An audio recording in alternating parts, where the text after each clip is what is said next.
বাড়িতেই খুব সহজে কি করে রেস্টুরেন্টের মতন কড়াই পনির বানানো যায় সেটাই তোমাদের সঙ্গে আজকে শেয়ার করব। প্রথমেই পনিরের মশলা বানানোর জন্য কড়াইয়ে ধনে, জিরে, গোটা গরম মশলা, তেজপাতা, শুকনো লঙ্কা আর কয়েকটা গোলমরিচ ভালো করে ভেজে নেব। এবারে কড়াইয়ে সাদা তেল গরম করে চৌকো করে কেটে রাখা পনিরগুলোকে লাল লাল করে ভেজে নেব। ওই একই তেলে একটু বড় করে কেটে রাখা পেঁয়াজ ক্যাপসিকামগুলোকেও হালকা ভেজে নেব। এবারে তেলে গোটা জিরে ফোড়ন দিয়ে কুচিয়ে রাখা পেঁয়াজগুলো দিয়ে হালকা ভেজে নেব। পেঁয়াজগুলো হালকা ভাজা হয়ে এলে এতে আদা রসুন বাটা দিয়ে দেব। আদা রসুনের কাঁচা গন্ধটা না যাওয়া পর্যন্ত খুব ভালো করে ভেজে নেব। দিয়ে দেব স্বাদ মতন লবণ।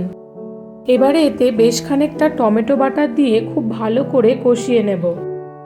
কষানো হয়ে এলে এতে দিয়ে দেব আগে থেকে গুঁড়ো করে রাখা ভাজা মশলা, কাশ্মীরি লাল লঙ্কার গুঁড়ো আর হলুদ গুঁড়ো। এবারে সবগুলো মশলাকে একসঙ্গে আরও কিছুক্ষণ খুব ভালো করে কষিয়ে নেব। মশলা কষানো হয়ে এলে ভেজে রাখা পেঁয়াজ ক্যাপসিকাম আর পনিরটা দিয়ে মশলার সঙ্গে খুব ভালো করে মিশিয়ে নেব। এবারে এতে পরিমাণ মতন জল দিয়ে ভালো করে মিশিয়ে ফুটে উঠলে ওপর থেকে কাস্তুরি মেথি পাতা দিয়ে নামিয়ে নেব। ব্যাস তৈরি হয়ে গেল বাড়িতেই খুব সহজ পদ্ধতিতে একদম রেস্টুরেন্টের মতন কড়াই পনির।